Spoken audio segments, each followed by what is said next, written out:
d'ici 2040, nous allons supprimer les voitures avec le carburant et que nous n'aurons donc plus que des voitures type électrique ou autre, peut-être hydrogène, que sais-je, enfin quelque chose d'autre. Voilà. Et en tout cas, le marché est à ce moment-là très intéressant et très important.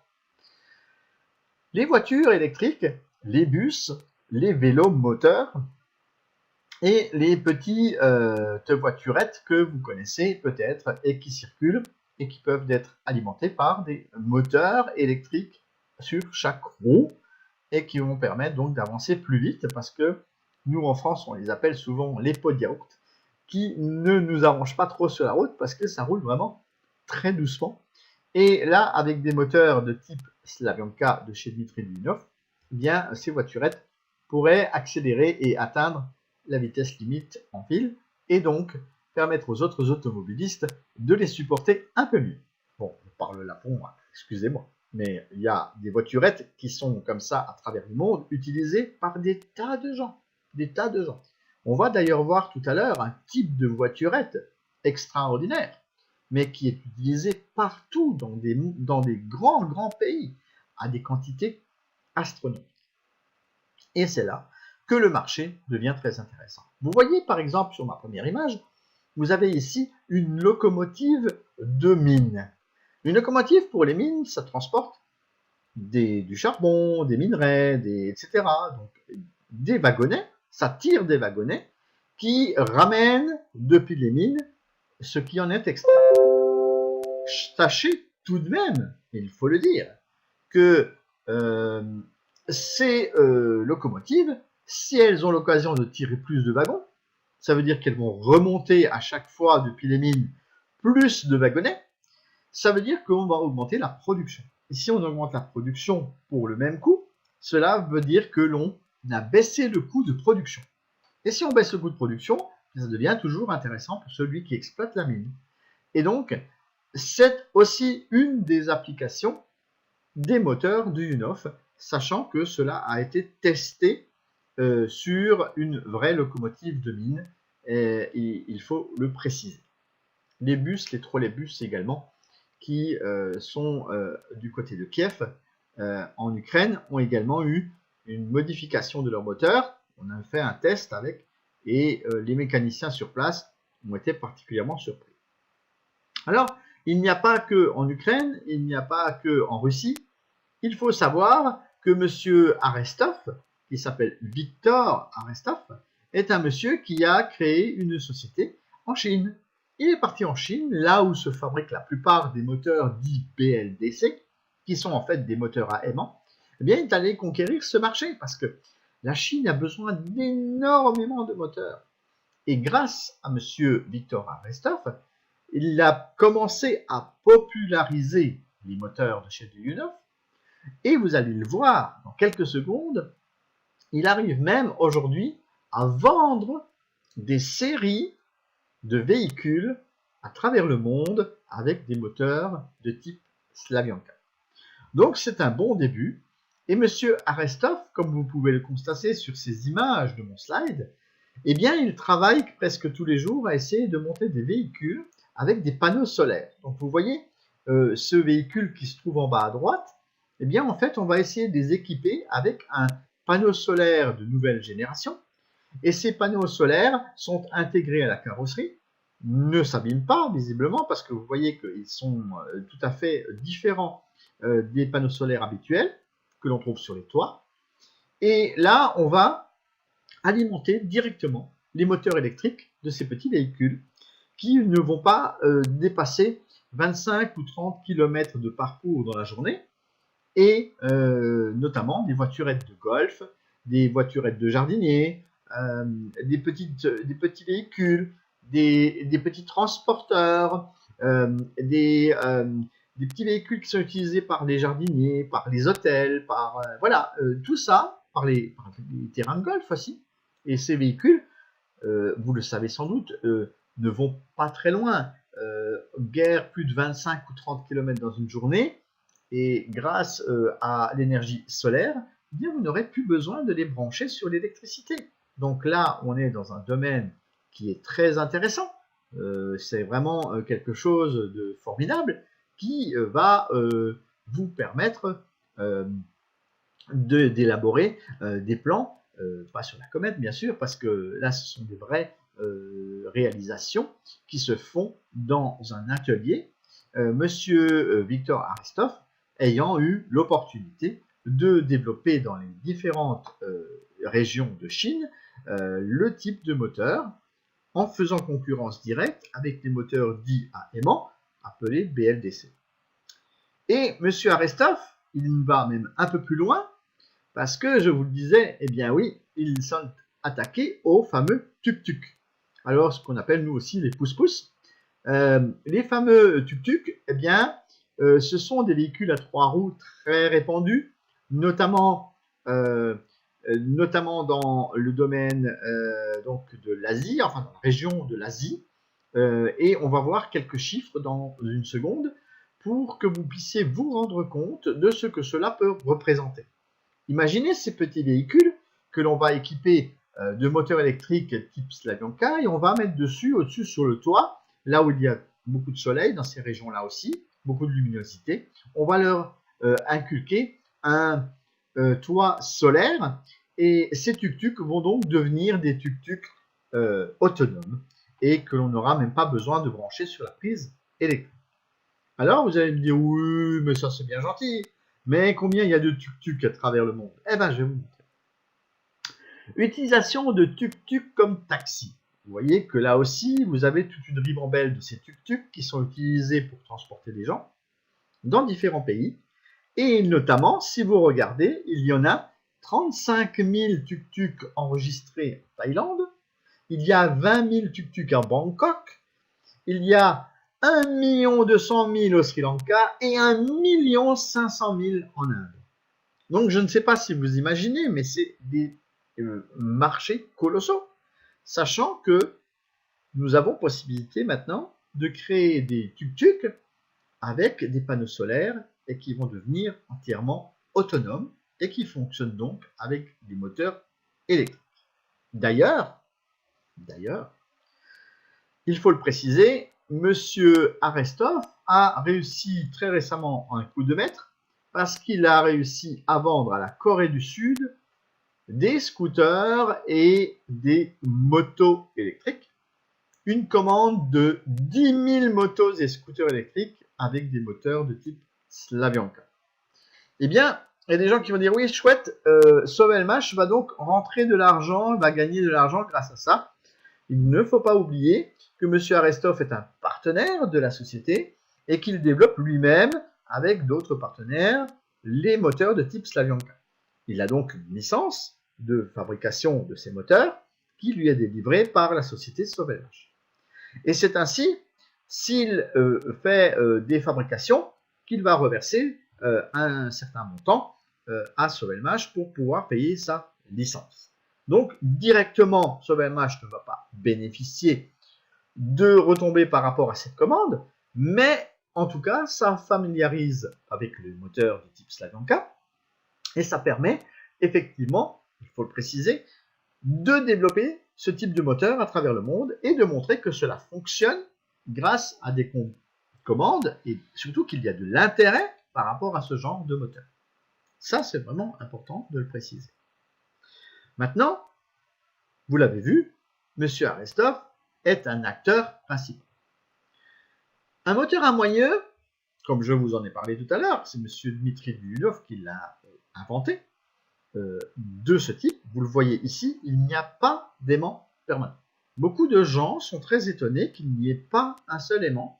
Il y a même des gens qui sont allés jusqu'à voir sur ce genre d'image des aimants, alors qu'il n'y en a pas, alors que ce sont des petites lamelles de cuivre qui sont tout simplement placées tout autour de ce moteur à l'intérieur et qui permettent de faire tourner cette roue moteur. Et la puissance est de 20 kW, aucun aimant n'est utilisé, je le répète, et ils sont beaucoup moins chers à fabriquer que les vélos et les motocyclettes avec des aimants. C'est là le clou.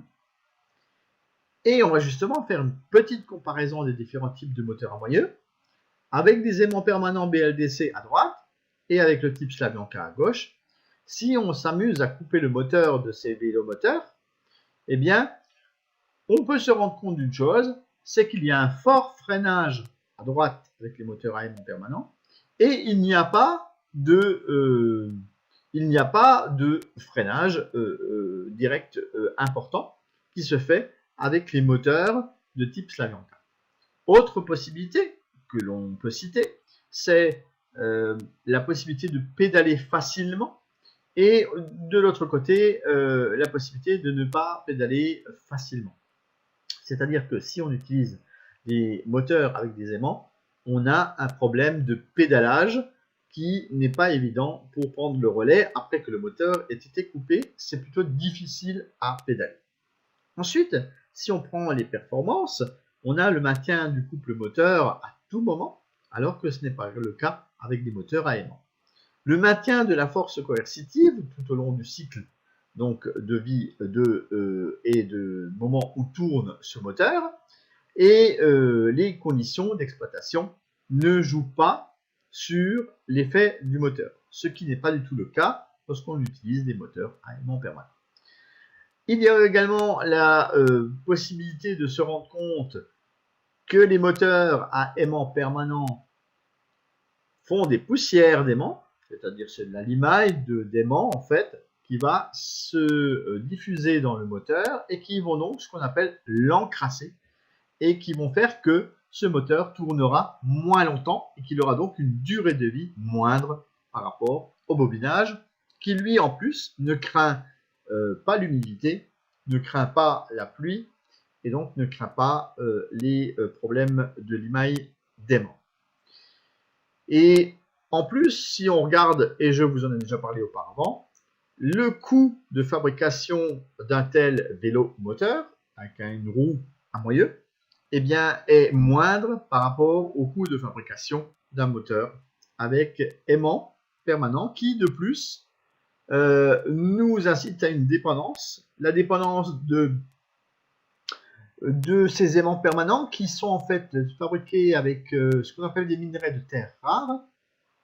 Et ces minerais de terre rares sont extraits dans les mines de Chine, ce qui explique que la plupart des moteurs à aimant type BLDC proviennent de Chine et que c'est un des plus grands fabricants, s'il ne serait-ce que le plus grand fabricant de moteurs au monde, et que la Chine fabrique donc tous ces moteurs et que l'on peut aller les concurrencer sur leur propre terrain parce que ce qui est proposé par M. Dmitri Duyunov n'utilise pas d'aimant, n'utilise donc plus les gens qui vont aller chercher des minerais dans les mines.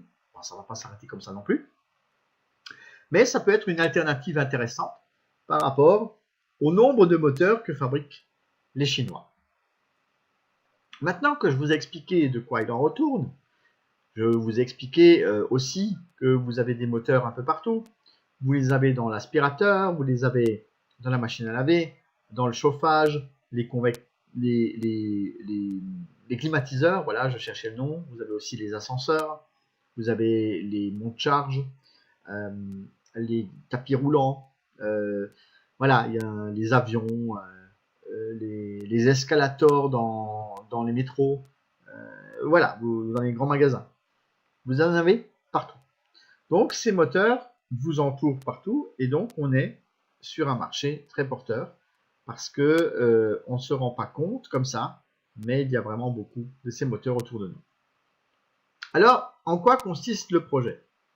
Le projet et les besoins en investissement pour cette start-up sont que l'on recherche, je vous le rappelle, des investisseurs. Donc des investisseurs, c'est peut-être des fois un bien grand mot parce que quand on parle d'investissement, on pense que c'est tout de suite des grosses sommes, alors que je vous l'ai dit au départ, il s'agit en fait de financement participatif populaire. Financement participatif populaire, cela veut dire que c'est accessible à tout le monde. Vous pouvez, au jour d'aujourd'hui, dans certains pays, acheter pour 10 $ par mois, vous pouvez acheter des parts de cette compagnie qui entrera en bourse d'ici quelques années. Et lorsqu'elle rentrera en bourse, cette compagnie, vous aurez des parts qui auront une valeur de 1 $. Eh bien, nous allons voir un petit peu quel est le schéma de ce qui nous est proposé, quelle est la durée et ce que l'on peut y faire. Les besoins d'investissement du projet, eh bien, ils sont de l'ordre de 40 millions de dollars. Les débuts de la production à petite échelle a commencé en 2017. Aujourd'hui, nous avons des usines qui tournent du côté de l'Asie avec M. Victor Arestov et qui fabriquent déjà en série à plus grande échelle des moteurs. Et pourquoi? Parce que nous sommes actuellement déjà à la moitié du projet qui est étalé sur un certain nombre d'étapes. Et grâce à ces étapes, eh bien, nous allons pouvoir les parcourir et nous en sommes aujourd'hui à la moitié. Donc, début de la production à grande échelle, c'est ce qui est un petit peu en train de se faire avec M. Arestov, et lancement du département d'ingénierie et de conception qui conçoit des moteurs personnalisés à l'aide de la technologie du U9, c'est-à-dire que vous allez avoir des clients qui seront intéressés à fabriquer des moteurs, notamment peut-être dans l'automobile, on n'en sait rien. Il y a plus de 20 000 clients à travers plus de 20 000 fabricants de moteurs à travers le monde, et il y a donc là un potentiel important d'intéresser ces gens à ce type de découverte et d'innovation technologique. Le lancement du département d'ingénierie et de conception, c'est quelque chose dont nous allons parler encore dans un petit instant, parce qu'il est au cœur du développement qui nous est proposé dans le business en question et qui permet de dire que cela avance correctement et dans le bon sens. Alors, comment la compagnie va-t-elle gagner de l'argent? Comment va-t-elle faire des profits? Parce que si nous investissons dans une compagnie, nous voulons aussi, à un moment donné, que cette compagnie puisse gagner de l'argent pour pouvoir nous redistribuer cet argent. C'est pourquoi nous avons donc une multiplication des extensions de la production. Donc, c'est ce qu'est en train de faire M. Arestov. Il augmente la production du type de moteur. Vous avez la technique de vente et l'outillage pour la fabrication des produits. Si quelqu'un est intéressé à avoir ce qu'on appelle un transfert de technologie, eh bien on va pouvoir lui montrer et lui vendre les appareils qui vont permettre de faire bobiner les fameux moteurs qu'il va fabriquer. Vous avez la vente du produit final. Si on prend en considération que M. Dmitri Duyunov a inventé la roue donc type Slavyanka à moyeu, il peut aussi en développer lui-même une gamme avec, je sais pas, un partenaire, par exemple, ou lui-même, ou dans leurs propres ateliers, et développer une gamme de 2 roues, par exemple, et les vendre directement aux particuliers, mais ça, c'est encore pas le cas, et ça peut venir. Voilà, c'est un petit peu, on essaie de lister un peu quelles sont les possibilités pour que la société puisse faire des bénéfices et gagner de l'argent pour le redistribuer à ses investisseurs le jour où les dividendes seront distribués. Les dividendes, je vous le rappelle, ce sont les bénéfices de la société, en tout cas une partie des bénéfices de la société, qui s'en ira redistribuer à ses investisseurs. Et ces dividendes seront distribués 1 an après l'entrée en bourse minimum. C'est comme ça que cela fonctionne, pas seulement pour Sovelmash, mais également pour l'ensemble des sociétés qui existent. Lorsqu'on est en bourse, eh bien, vous avez un bilan comptable une fois par an et le comité de directeur, en tout cas les gens qui siègent dans l'administration et qui font ce qu'on appelle une assemblée générale, vont voter le budget qui sera alloué aux investisseurs et vont redistribuer ces bénéfices aux investisseurs à la hauteur du nombre de parts qu'ils auront achetées. Donc, vous avez compris, l'intérêt de ce business, c'est d'acheter un grand nombre de parts, c'est d'acheter le plus grand nombre de parts pour que vous puissiez avoir des dividendes qui sont intéressants au final. La vente de la licence permettant de maîtriser et de fabriquer les produits en production, c'est ce qu'on appelle donc, je vous le rappelle, transfert de technologie. C'est d'ailleurs, je pense, de cette façon que la société Sovelmash va pouvoir distribuer et conquérir le monde grâce au transfert de technologie pour que les gens qui sont habitués à fabriquer des moteurs puissent adopter cette innovation technologique. Le plan de réalisation, parce qu'il y a un plan, eh bien, c'est sur 3 ans que cela est déterminé. Et ce plan sur 3 ans, en fait, c'est quelque chose qui va nous permettre d'étaler sur 20 étapes le processus du projet. Le projet est divisé en 20 étapes sur 3 ans avec un objectif de récolter 40 millions de dollars.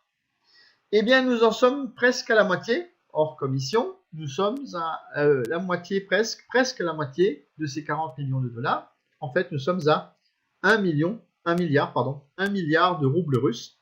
C'est ce qui nous a été annoncé récemment à Moscou, le 21 septembre dernier, où je me suis rendu pour me rendre compte, effectivement, de la réalité sur le terrain. Qu'est-ce qui nous est proposé? Alors, il y existe des petits packs dans certains pays qui sont plus petits que ceux que je présente ici.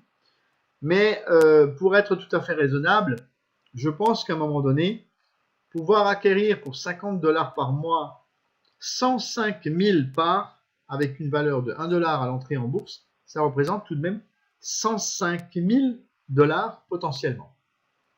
Si vous n'aviez pas compris de quoi il s'agit, eh bien, je vous le répète, il s'agit d'acquérir des parts de la société SovMH qui développe cette technologie. Et la société SovMH distribue aujourd'hui déjà des licences pour que des gens puissent fabriquer des moteurs comme M. Arestov, distribue des moteurs qu'ils vont commencer à fabriquer eux-mêmes grâce à des petites productions.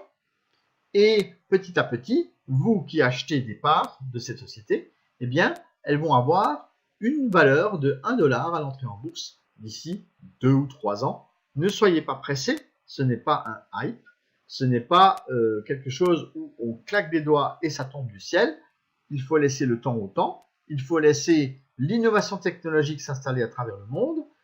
La technologie doit conquérir les différents pays, montrer ce qu'elle sait faire, et ensuite tout le monde sera gagnant parce que vous aurez acheté et atteint un objectif, c'est de pouvoir acquérir des parts de la société SovMH qui va distribuer ces moteurs, les fabriquer, les initier à travers les autres fabricants du monde entier. Des moteurs, je vous l'ai dit tout à l'heure, il y en a partout, on en a toujours besoin, et dans ce cadre, la société SovMH va pouvoir vendre de ces moteurs ou de cette technologie à travers le monde à d'autres personnes qui sont fortement intéressées. Voilà un petit peu l'objectif. Maintenant, si nous regardons notre tableau, on se rend compte d'une chose, c'est qu'il n'y a pas que la première ligne. Si vous descendez un tout petit peu, vous descendez un tout petit peu vos yeux et que vous scrutez, vous allez vite vous rendre compte que pour 1500 dollars, vous avez quand même 370 500 parts qui vont faire 370 500 dollars potentiellement. C'est bien écrit dans la colonne, c'est pas moi qui l'ai écrit, c'est d'ailleurs la compagnie. Donc, si vous prenez en compte que pour un étalement de paiement, donc une possibilité de payer en 15 fois, en 20 fois, voire même pour certains en 30 fois, 30 mois différents, eh bien vous allez pouvoir acquérir un certain nombre de parts à la longue en les remboursant comme si vous payiez un prêt. Mais là, c'est la compagnie qui vous propose de payer mensuellement. Alors bien sûr, il faut tenir le coup. Il faut respecter ses engagements. Il faut envisager de payer tous les mois. C'est vrai que c'est une chose qu'il faut bien prendre en compte au départ, mais ça permet aussi à un moment donné de dire, voilà, moi j'ai pu acquérir par exemple 1 million de parts chez SovMH. Et atteindre aujourd'hui cet objectif de gagner 1 million de parts et donc de devenir ce que l'on appelle millionnaire en dollars, eh bien c'est tout à fait réalisable. Simplement, il y a des gens qui pensent des fois que c'est juste comme ça qu'on en parle parce que ça nous fait plaisir. Eh bien non, c'est la réalité. C'est que si vous allez à acquérir un certain nombre de parts à travers le monde, vous allez vous rendre compte que toutes ces personnes vont devenir copropriétaires de la technologie. Et que vous allez donc partager les dividendes le beau jour où la société ira en bourse. Un an après, je précise. Voilà. Alors, on a également le mécanisme de levée de fonds. Comment ça se passe? Le prix des parts est aujourd'hui nettement inférieur au prix que ça va valoir, c'est-à-dire, je vous ai dit, 1 $. Aujourd'hui, nous achetons des parts à 0,004 $. Il y a des gens qui me disent combien ça fait dans ma monnaie. Ben, écoutez, il existe des convertisseurs sur Internet. Vous rentrez le chiffre et vous le convertissez en dollars ou dans votre monnaie et vous allez voir ce que ça peut donner. Donc une part en moyenne coûte aujourd'hui, ça dépend du nombre de parts que l'on achète pour le prix, coûte 0,004 $. Les parts de placement deviennent donc plus chères à chaque étape de collecte des fonds. C'est-à-dire que là, nous avons 20 étapes. Comme les technologies avancent et que ça avance bien et que l'argent est utilisé pour pouvoir acheter certains nombres de matériel, dont je vais vous montrer des images, ça permet de dire que à un moment donné, cela va devenir plus intéressant et donc que les parts vont prendre de la valeur. Est-ce que vous me suivez bien? Vous avez 20 étapes. À chaque étape, on va diminuer le nombre de parts, ce qui revient au même que de les augmenter de prix. Inversement proportionnel, ça marche aussi. Et là, du coup, comme ça devient plus cher, eh bien vous allez avoir moins de parts. Donc, tout l'intérêt pour vous, c'est de rentrer pendant une étape et de ne pas la laisser dépasser. Là, nous sommes actuellement à l'étape 11 et je vous invite à cette étape 11 à acquérir rapidement des parts parce que quand on va atteindre l'étape 12, 13, 14, 15 jusqu'à 20, eh bien, le nombre de parts que vous allez acquérir pour le même montant sera nettement inférieur. C'est pourquoi il est très important de pouvoir acquérir des parts dès maintenant. Dès maintenant. Vous le voyez, ici, je vous le montre sur un graphique, c'est des fois plus explicite. Vous avez 20 étapes. Ces 20 étapes, je vous le rappelle, nous sommes actuellement à l'étape 11. Nous avons donc franchi la mi-parcours de ce projet. La mi-parcours signifie aussi que le projet est irréversible. Ça aussi, c'est une notion que l'on nous a expliquée à Moscou le 21 septembre. C'est que le projet a atteint un objectif important qui est de dire qu'aujourd'hui, on ira, quel que soit le cas, jusqu'au bout et que c'est donc irréversible. Ce qui veut dire que le projet a aussi une garantie dont nous allons parler et que cette garantie va nous rassurer sur le faible investissement que nous allons pouvoir faire. Alors chacun en fonction de ses moyens, il n'est pas question de faire des prêts bancaires ou des choses comme ça, il est question juste d'acquérir des parts de cette société selon vos propres moyens financiers. Possibilité de revendre les parts d'investissement à un prix plus élevé que lorsque vous les avez achetées. Ça, c'est un principe que vous allez pouvoir adopter si vous voulez absolument vendre vos parts en bourse une fois qu'elles seront en bourse. Mais attention, il y a aussi là des restrictions. On ne peut pas vendre de parts en bourse avant au moins 180 jours après que ce soit rentré en bourse. Sinon, tout le monde s'amuserait à vendre les parts juste pour faire du one-shot. Et à ce moment-là, le cours de l'action en question ferait plouf et personne ne serait content parce qu'on dirait tout de suite « Ah, mais ça a été prémédité.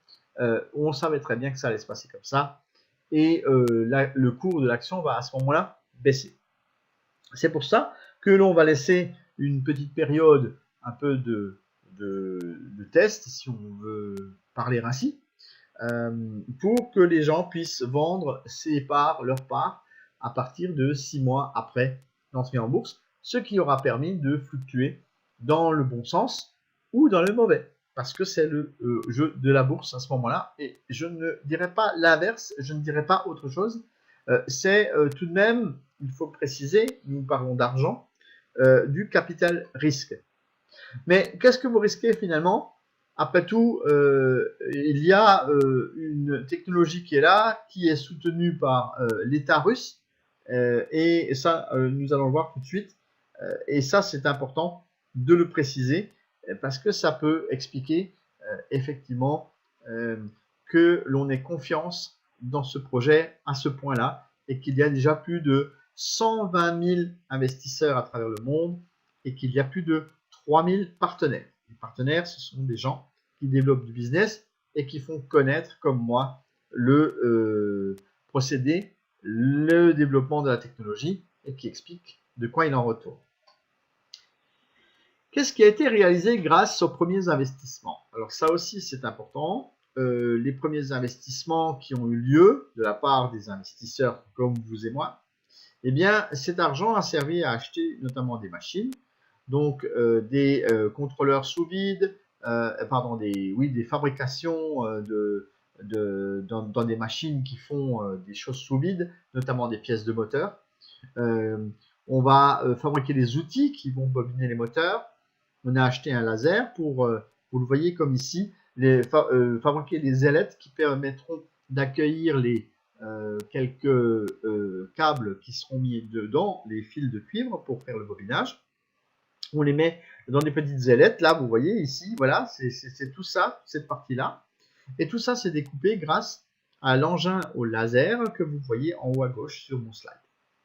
Un autre laser a été rajouté pour faire des tâches plus petites.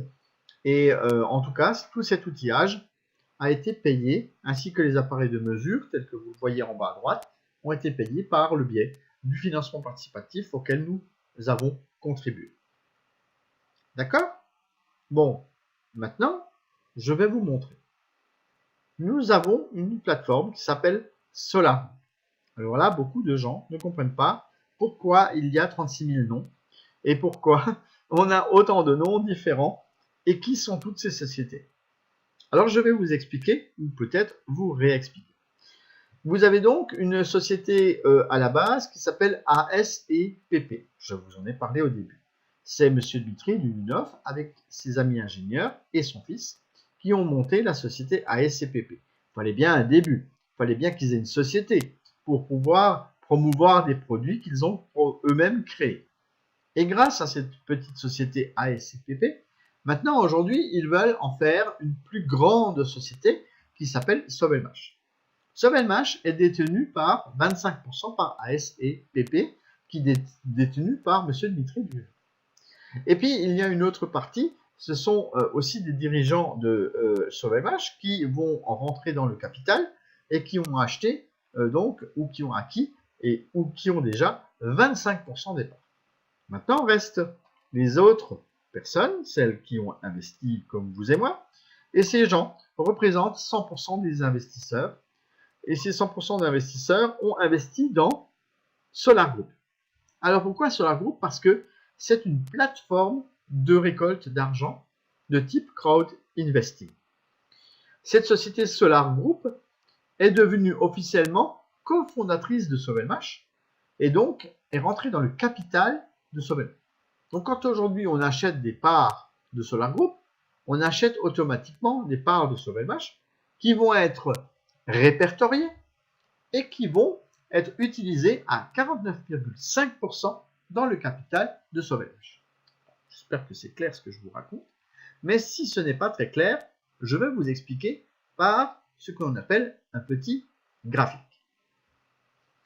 100% du collectif des investisseurs, qui se trouve donc sur la droite de mon slide, sont les 50% de représentants de la société Solar Group, qui détient aujourd'hui 50% de Sovelmash.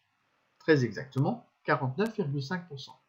Pourquoi? Ben ça, c'est tout simplement pour ne pas être majoritaire, parce que sinon, la totalité des investisseurs voudraient aller siéger à l'Assemblée Générale et voudraient faire de la société les 50 000 volontés que demanderaient les investisseurs. Donc, nous avons besoin de 25% de Dmitri Duyunov qui va détenir une partie du capital, une autre partie également de dirigeants, et nous, les investisseurs, nous détenons 49,5% de ce gâteau. Et le gâteau, eh bien, il est très intéressant parce que ce gâteau, eh bien, grâce à l'entrée dans la zone économique spéciale Technopolis de Moscou, va pouvoir bénéficier du soutien du gouvernement et notamment de la ville de Moscou. Alors, vous allez me dire, c'est quoi encore cette histoire? Qu'est-ce que c'est? Pourquoi est-ce que la société a eu l'occasion de de rentrer dans cette zone économique spéciale. Vous avez à certains endroits, dans certains pays, notamment en Côte d'Ivoire par exemple, vous avez Vitib. Vitib est un lieu où quelques sociétés ont l'occasion de rentrer parce qu'elles sont soutenues par l'État. Eh bien là, c'est pareil, à Moscou, vous avez ce qu'on appelle un peu une zone franche, une zone économique spéciale, et que cette zone économique spéciale a alloué un terrain de construction à Sovelmash. Alors ça c'est pas fait comme ça, hein. Il a fallu monter des tas de documents, de preuves, de la technologie, etc., du sérieux, etc.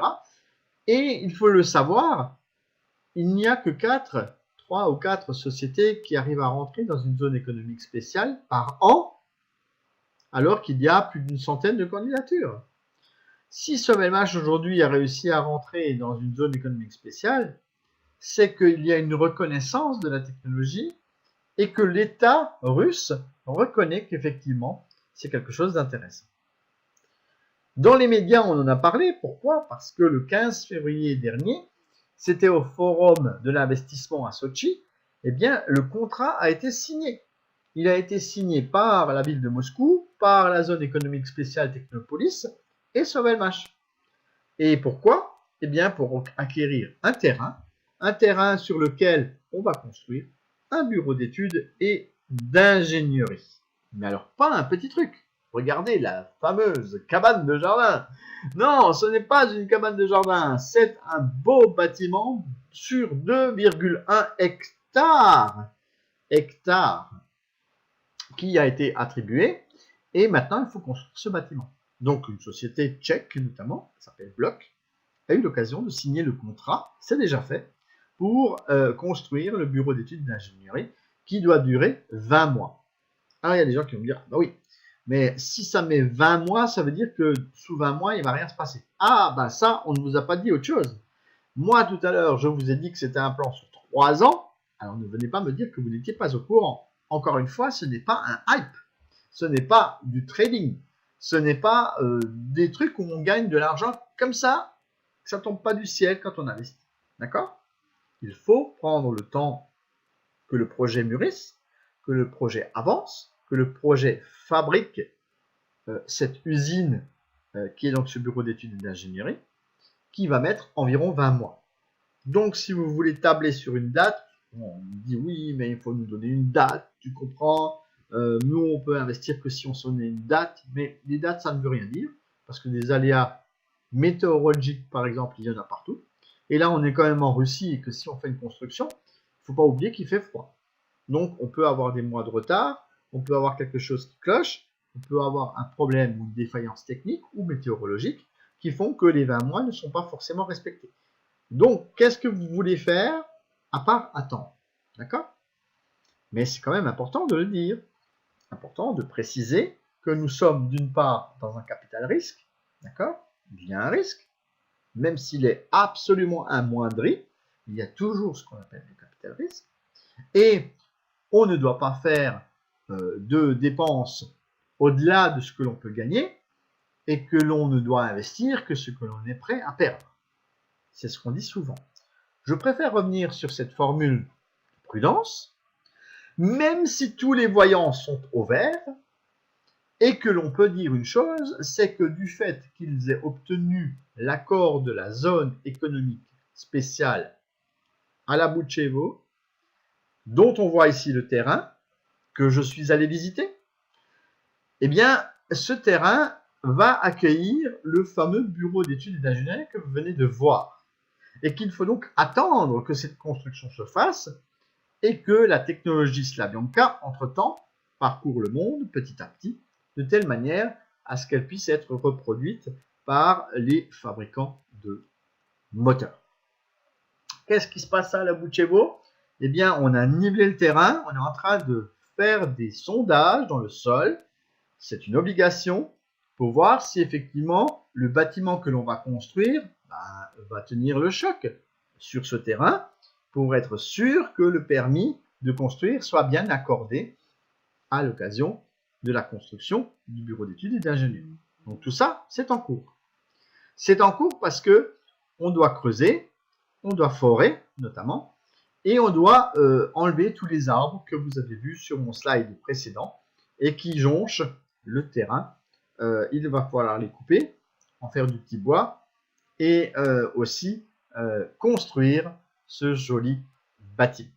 Vous en avez ici la maquette, produite par la société Block, qui est une société tchèque. Si vous voulez, vous pouvez chercher sur Internet. Cette société est une société de renom qui a construit notamment des laboratoires pharmaceutiques et d'autres innovations technologiques, parce que quand on touche à l'innovation technologique, il y a parfois des spécificités et des particularités que cette société Block sait concevoir et sait mettre en avant, et c'est donc construire. C'est donc un joli bâtiment qui va se construire sur ce terrain et que nous aurons l'occasion de visiter. Imaginez-vous déjà là-haut avec Monsieur Dmitri Duyunov en train de faire l'inauguration du bâtiment. Moi, personnellement, je m'y vois déjà et je serais très heureux de pouvoir vous y emmener avec moi si vous avez le courage de venir vous déplacer pour voir ce joli bâtiment le jour où il sera construit. Moi, je vous donne rendez-vous. Alors, les dernières infos du projet sont que il y a eu des évolutions, notamment l'achat d'une énorme machine jusqu'à 70 kW. Les 70 kW permettent notamment de tester des très gros moteurs qui sont destinés à l'industrie. Et ces gros moteurs peuvent être donc testés via ce banc d'essai, parce que c'est comme ça que ça s'appelle un banc d'essai, ce qu'on appelle un banc de charge aussi. Et l'on a déjà construit un moteur, une commande d'un client. Oui, oui, une industrie a commandé un moteur, et ce moteur, pour vous expliquer, et pour ceux qui ont peut-être des connaissances peut-être moindres, mais qui connaissent peut-être un petit peu les classes des moteurs, il y a ce que l'on appelle les classes de moteurs IE1, IE2, IE3, IE4. Et là, en l'occurrence, on a mis dans la carcasse d'un moteur IE1, on a mis l'équivalent d'un moteur IE3.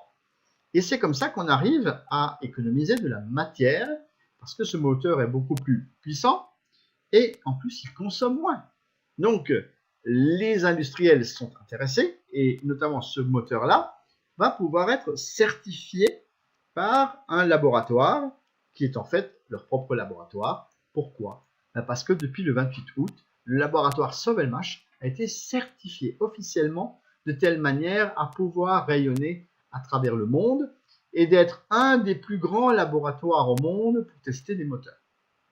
Eh oui, c'est comme ça que la compagnie avance, grâce à vos investissements, grâce aux différents appareils qui ont été achetés, grâce à l'équipe qui est payée pour travailler, notamment des ingénieurs, et que ces ingénieurs ont fait le nécessaire pour que ce laboratoire soit aujourd'hui certifié de telle manière à être reconnu par les plus grands fabricants du monde et que l'on va pouvoir confier des moteurs à la société Sovelmash. Maintenant, je voudrais vous parler un petit peu des différentes conférences du projet à travers le monde. Sachez qu'il y en a dans de plus en plus de pays. Notamment, nous avons eu l'occasion d'en voir en Côte d'Ivoire, au Sénégal, au Bénin, et bientôt même au Togo, pour ceux qui nous écoutent. Nous allons essayer de faire le nécessaire pour que vous puissiez, vous aussi, assister à ces présentations en salle, avec toujours plus de monde.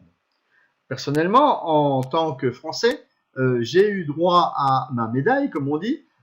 J'ai eu droit à la nomination de ce que l'on appelle le partenaire national. Le partenaire national, il fait quoi? Eh bien, il fait ce que je fais là. Il fait des présentations de webinaires, il fait des présentations en salle. D'ailleurs, je voudrais souligner à nos amis parisiens que je viens de temps en temps dans la capitale pour présenter en salle le projet dont je vous parle aujourd'hui. Vous avez peut-être pu voir que d'autres pays étaient présents à ce genre de manifestation, notamment des Italiens, des Indiens, des Allemands. Mon ami Ivan, qui est également devenu partenaire national d'Allemagne le 7 septembre dernier. Et moi-même, j'ai eu l'occasion d'avoir une deuxième nomination de partenariat national. Ce fut au mois d'août en Côte d'Ivoire, avec plus de 250 personnes dans la salle. Et c'était vraiment un grand moment et un super moment grâce au développement et au patron, au chef du partenariat qui s'appelle Pavel Chatsky et que vous voyez là à mes côtés et qui m'a remis le petit diplôme de partenaire national. Et puis, des conférences, il s'en fait un peu dans tous les pays, notamment, je vous l'ai dit, au Sénégal, au Bénin et également donc en Côte d'Ivoire, où 3 villes développent maintenant et font des présentations. Au Sénégal aussi, il va y avoir des tournées, et au Bénin, il y a également des choses qui se font, et notamment aussi en Côte d'Ivoire, pour préciser les villes, il s'agit de Gagnoa, Bouaké et Abidjan, et peut-être bientôt même d'autres nouvelles villes qui vont ouvrir les possibilités de faire des présentations. Voilà donc le monde qui commence à s'ouvrir au business et qui se rend compte d'une chose, c'est que le projet du UNOF proposé par Solar Group est quelque chose qui tient la route. Alors, moi-même, j'ai été à Moscou la première fois au mois de février 2019. C'était le 16 février exactement. Et là, j'ai rencontré le fils du UNOF, Eugène. J'ai eu l'occasion de voir près de 500 personnes dans la salle et de participer à cette grande conférence. Là, vous avez une image soi-disant rare, je pense qu'elle l'est aujourd'hui, où je me retrouve avec les fondateurs, les 3 fondateurs de Solar Group et le chef du département du développement des partenariats, qui est donc Pavel Chatsky. Vous avez là une roue à moyens que j'ai eu l'occasion d'approcher de très près. Vous pouvez vous en rendre compte. Je mets presque même mon doigt dedans. Et puis, le 7 septembre dernier, nous avons eu l'occasion d'aller en Allemagne, à Hambourg, où mon ami Ivan a été nommé troisième partenaire national. Et là aussi, nous avions nos amis d'Inde qui étaient là, et de l'Italie, Italie et Inde, qui étaient là présents. Ça, ce fut encore une fois un grand moment. Et le très grand moment, ce fut il y a maintenant 3 semaines, c'était à Moscou, où nous avons le 21 septembre dernier eu l'occasion de faire une grande conférence internationale à laquelle j'ai participé, vous me voyez là sur scène, en train de tenir aussi le drapeau français et de voir le peuple qu'il y avait dans la salle. Il y a plus de 400 personnes qui étaient présentes. Pour une photo, vous voyez, avec l'ensemble des pays présents et tous les drapeaux, ça fait chaud au cœur de voir qu'il y a autant de choses qui se passent. D'ailleurs, nous avons été sur le terrain pour visiter le terrain en lui-même. Et d'ailleurs, à propos de cette conférence, je vais revenir 2 secondes dessus, à propos de cette conférence donc à Moscou, eh bien, je voudrais vous présenter quelques images. Habituellement, si vous regardez le programme des moteurs de UNOF, vous vous rendez compte qu'il y a des vidéos qui sont tournées, qu'il y a quelqu'un qui fait également des vidéos pour vous renseigner et pour vous apporter toutes les informations nécessaires. Et ce monsieur s'appelle Alexander Sudarev. Et Alexander Sudarev est donc le cinéaste, si vous préférez, c'est le monsieur vidéo du projet.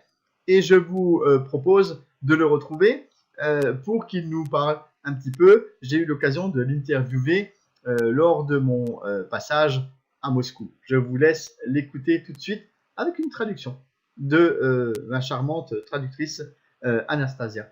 Et je le remercie encore. Je vous laisse écouter quelques instants. Bonjour Alexander. Alors c'est la chance d'avoir le vidéaste habituel qui fait des vidéos pour nous et c'est vrai que c'est assez sympa de se retrouver finalement avec lui.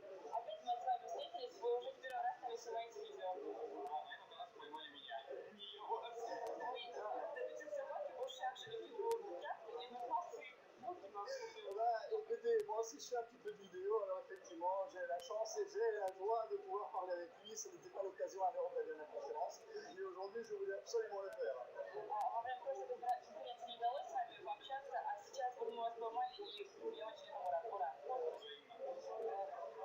Alexandre, tu as vraiment un rôle très compliqué dans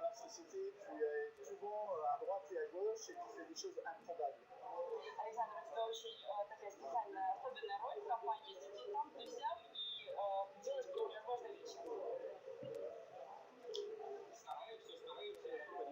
Какой-то новый мир.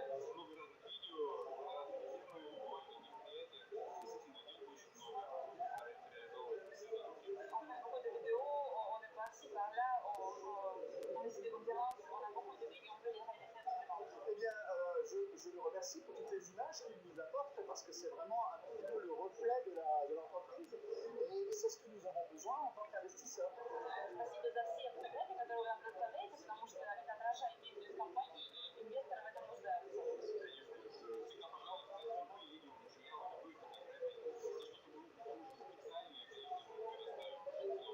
On est toujours prêt à tout faire, des vidéos, des photos. Si vous avez besoin de quelque chose de spécial, on peut le préparer aussi. Est-ce qu'il peut nous en dire un peu plus sur les fameuses caméras qui vont filmer la construction du bureau d'études et d'ingénierie? Можете нам побольше сказать о камерах, которые будут установлены для съемки в решенном времени стройки центра инженерного?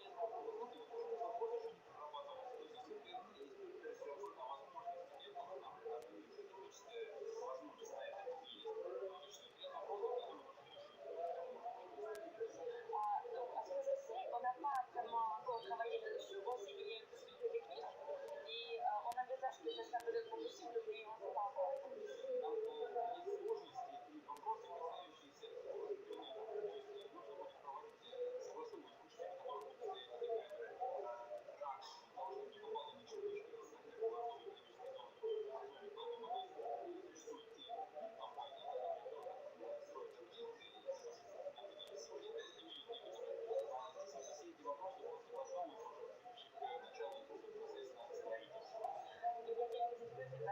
Il faudra installer des choses sur des tours, donc il y aura peut-être des problèmes avec Internet. Puis il faudra que ce soit filmé sous un angle particulier, parce qu'on est dans une zone économique spéciale et il y a des entreprises autour de nous qui peuvent peut-être avoir un degré de confidentialité qui peuvent être secrets. Donc on va travailler sur cela en plus de détails vers le début de la construction. En tout cas, on est très ravis. C'est peut-être quelque chose d'un peu plus pointu que je vais poser comme question, mais on cherche justement, quand on fait des vidéos, aussi bien vu que moi, d'avoir un petit scoop ou d'avoir quelque chose qui puisse nous intéresser. Donc, est-ce qu'il y a autre chose à nous raconter?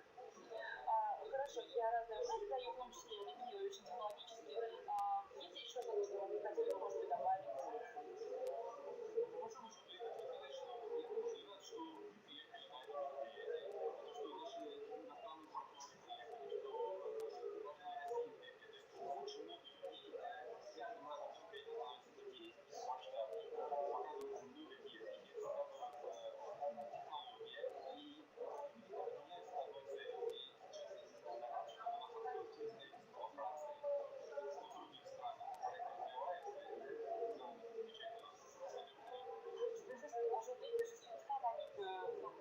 Notre partenaire, notre pays sont venus, des partenaires de Russie sont venus. Et chaque conférence est de plus en plus intéressante. On se réunit autour de super objectifs. On est très heureux qu'on a ouvert un bureau de représentation en France.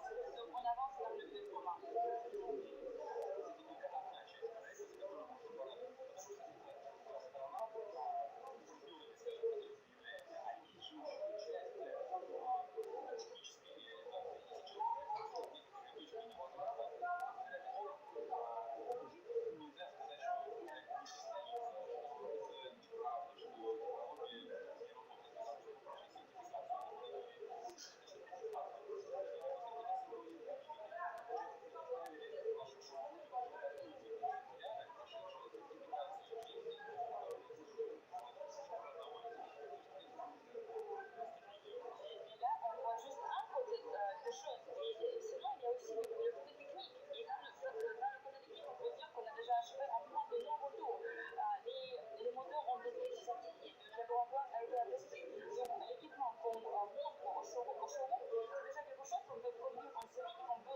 C'est quelque chose de concret. Voilà.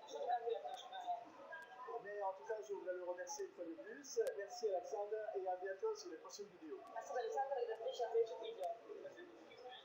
Спасибо.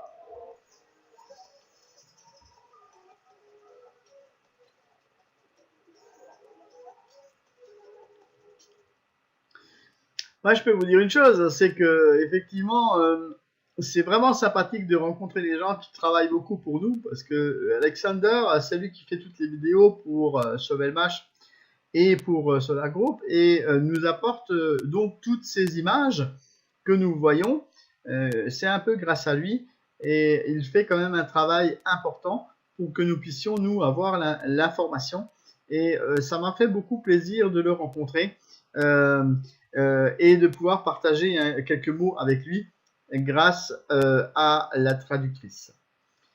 Je voudrais revenir à présent sur le résumé de ce que l'on propose, qui est donc un projet des moteurs du Yunov, qui est une start-up industrielle russe, soutenue par l'État et notamment la ville de Moscou par le biais de son introduction dans la zone économique spéciale à la Boutchevo, qui est en fait une zone qui va leur permettre de bénéficier d'avantages administratifs et fiscaux, et aussi de soutien logistique tels que le transport, la douane, etc. Beaucoup de choses qui sont nécessaires lorsque l'on veut faire du commerce à travers le monde. L'objectif du projet est de vulgariser la technologie, c'est-à-dire de la rendre beaucoup plus populaire, de la rendre intéressante pour des fabricants de moteurs, et que l'argent qui est récolté à travers les investissements permette le développement et la construction du bureau d'études et d'ingénierie dont je vous ai montré tout à l'heure la maquette. Un laboratoire a été créé, laboratoire de test de moteurs.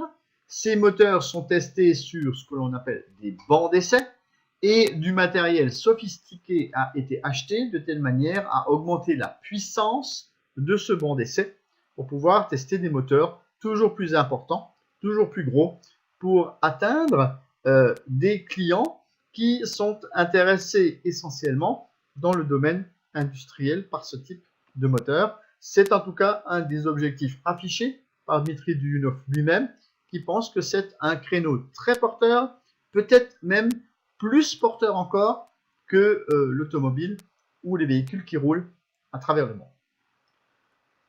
Le projet a vu le jour en 2017. Nous allons encore parcourir un certain temps.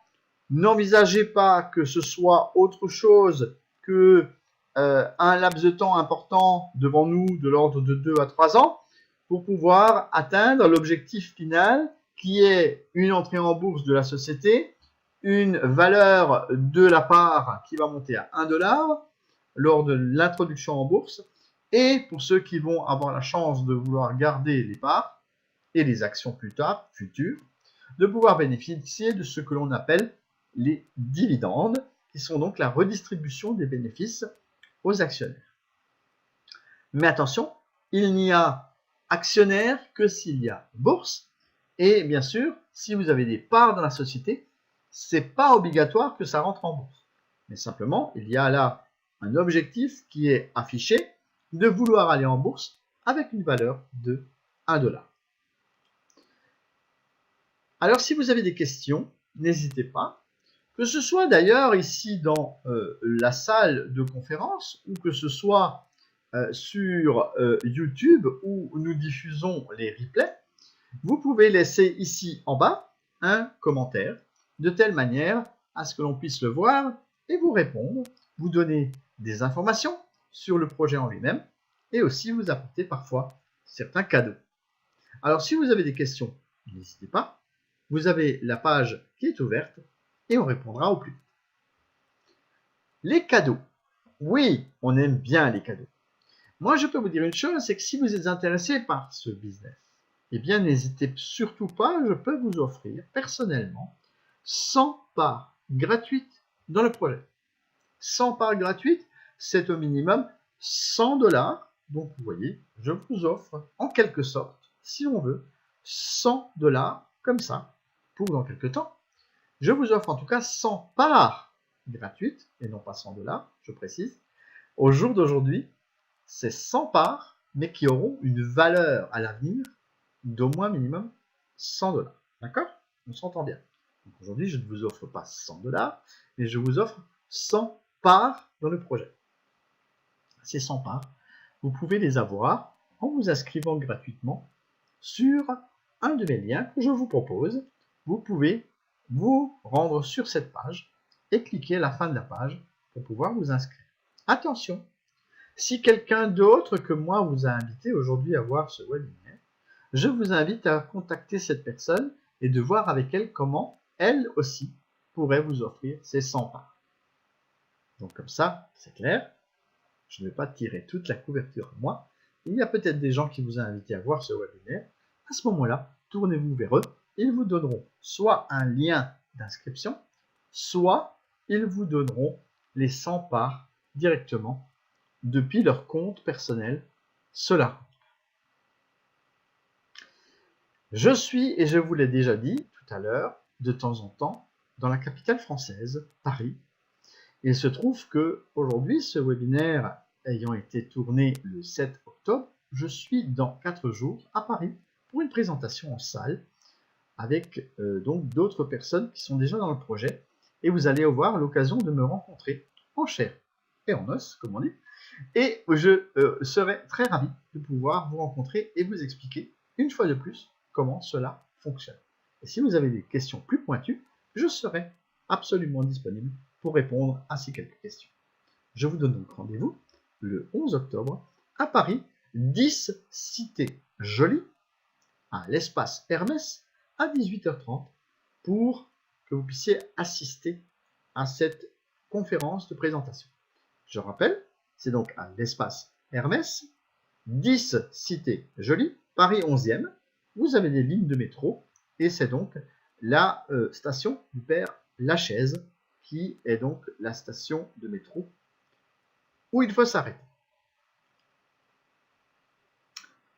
Je voudrais préciser quelque chose, c'est que nous avons, en dehors de moi-même qui suis partenaire national de la France et de la Côte d'Ivoire, nous avons mon ami Ivan, qui lui est partenaire national de l'Allemagne. Nous avons récemment la nomination du partenaire national de la Bulgarie, qui est donc également un Dmitri, et lui aussi sera présent dorénavant avec nous dans les grandes manifestations. Et notre ami Birdie, lui, sera partenaire national le 16 novembre en Inde, à New Delhi, où je vous invite cordialement à participer à cette nomination avec beaucoup de monde dans la salle, parce que les Indiens sont férus de financement participatif et sont extrêmement intéressés et ne font pas la fine bouche comme certains. Ils sont très intéressés et investissent en masse dans le financement participatif proposé par Solar Group. Alors, je vous invite à participer à New Delhi le 16 novembre à la très grande conférence internationale avec la nomination du partenaire national de l'Inde par la direction de Solar. Et puis, le 22 septembre dernier, j'ai eu la chance et l'avantage et l'honneur de rencontrer l'ingénieur en personne, Dmitri Duyunov, et nous avons échangé quelques mots, quelques photos, et je vous présente ces photos ici pour que vous puissiez vous rendre compte que derrière moi, il y a également le nom de la société, donc Sovelmash, et que cela existe vraiment, et que ce n'est pas une société fantôme. Je le précise parce que je lis de temps en temps ça et là des choses, et je peux vous dire une chose, c'est que vous pouvez le voir derrière, vous pouvez l'agrandir la photo, et vous rendre compte qu'effectivement, il est écrit en russe Sovelmash, qui est donc le nom de la société devant laquelle nous avons pris cette photo avec Dmitri Duyunov. Merci à vous d'avoir assisté à cette présentation de webinaire. Et j'ai une question de Robert. S'il existe un PDF expliquant avec précision l'upgrade, qui est donc l'augmentation du nom du pack, non, Robert, on va envisager de faire ce genre de choses qui puisse expliquer en détail l'upgrade. Ceci dit, absolument rien de compliqué. C'est juste un bouton qui permet d'acheter, une fois que vous avez acheté un pack, un autre pack plus important. Sachant qu'en plus, à partir d'aujourd'hui, il y a eu une parution dans le back office qui nous dit que l'upgrade pourra être possible même après avoir fini un pack et que vous pouvez acquérir un pack de l'étape où vous avez commencé sans autres restrictions. Donc, restez un peu à l'écoute, on donnera plus de détails là-dessus. C'est peut-être un peu flou pour vous, mais sachez que c'est simplement le fait de pouvoir acheter plus intéressant, plus gros, et de devenir peut-être millionnaire en faisant l'acquisition de parts importantes à un prix réduit. Donc, l'upgrade, c'est tout simplement la possibilité de cliquer sur un bouton à un moment donné et de dire « je vais acheter un pack plus intéressant ». Donc, il suffit de cliquer dessus et d'observer ce que vous voyez et de valider ou non. Il n'y a là pas vraiment quelque chose de compliqué, sachant que tous les tableaux qui sont présentés ont toujours l'étape d'indiquer ce que l'on appelle le coefficient multiplicateur. C'est un coefficient qui multiplie le prix du pack par le nombre là en question, et vous allez obtenir donc ce que l'on appelle le nombre de parts. Et si vous regardez et observez un peu ce qui est écrit dans ces tableaux, lorsque vous cliquez sur Upgrade, il n'y a rien de compliqué à comprendre. Après, vous validez ou vous ne validez pas. Voilà. Donc, c'est un petit peu ce que je peux expliquer pour l'upgrade. À partir de là, il n'y a vraiment rien de spécial. On clique ou on ne clique pas. Est-ce qu'il y avait peut-être d'autres questions à laquelle je peux répondre? Mais on va essayer de faire un tutoriel, je ne sais pas, qui puisse expliquer qu'il faut faire un clic et qu'il faut observer ce que l'on voit. À part ça, il n'y a vraiment rien de spécial. Hein, je veux dire, voilà. Simplement, comprendre que quand on prend un pack et que l'on a payé déjà une certaine quantité d'argent, eh bien, il faut que ce pack soit dans le multiple que l'argent versé. C'est un multiple de la mensualité. Si vous payez un pack 100 $ et qu'au bout de 5 mois, vous avez payé 500 $ et que vous voulez prendre un pack plus important, eh bien, c'est la mensualité du nouveau pack qui rentre en considération. Donc, vous prenez les 500 $ déjà versés et vous les divisez par le montant de la mensualité pour savoir combien il faut que vous rajoutiez dans votre pack pour pouvoir prendre le pack suivant. Il n'y a vraiment rien de compliqué. C'est juste une petite multiplication. C'est tout. Donc, si je peux m'exprimer ainsi, il suffit de cliquer et d'observer ce qui s'affiche et de savoir combien vous avez déjà investi. De toute façon, au pire, si vous n'avez pas assez d'argent dans votre back-office, ça va vous dire qu'il n'y a pas assez d'argent et qu'il faut rajouter de l'argent. Donc, il n'y a rien de vraiment méchant. Vous pouvez toujours revenir et le refaire peut-être un jour après avoir fait votre multiplication ou votre division, comme vous voudrez. Merci en tout cas de m'avoir suivi, c'est très gentil. Je vous souhaite une excellente soirée. Je vous remercie d'avoir suivi ce webinaire et je vous propose bien sûr de revoir cela sous forme de replay. Et je vous donne rendez-vous, pour ceux qui ne sont pas encore inscrits, à le faire de suite gratuitement. Et je vous offrirai 100 parts, ainsi que le livre blanc. Tiens, je vais vous le montrer d'ailleurs. Je vous montre le livre blanc qui est ici, qui est un joli document qui vous retrace l'ensemble de ce que je viens de vous dire et qui est donc un document téléchargeable qui s'appelle donc le livre blanc 2018 en français. Même s'il y a un petit reflet dans mon catalogue, je vous remontre ce petit document. Il existe là pour moi en version papier parce que j'en ai des fois besoin pour aller le montrer dans des conférences, mais je vous signale que ce document est téléchargeable dans votre back-office et que si vous prenez mon lien que je vous affiche là à l'écran, vous aurez le livre blanc téléchargeable directement dans votre boîte email. Vous pourrez trouver un lien pour le télécharger pour que vous puissiez également l'avoir sous format PDF, comme on m'a demandé du PDF. Voilà, excellente soirée, bye bye, à bientôt. N'oubliez pas, vous pouvez poser des questions en dessous sur le chat de YouTube où se situe ce replay. À bientôt.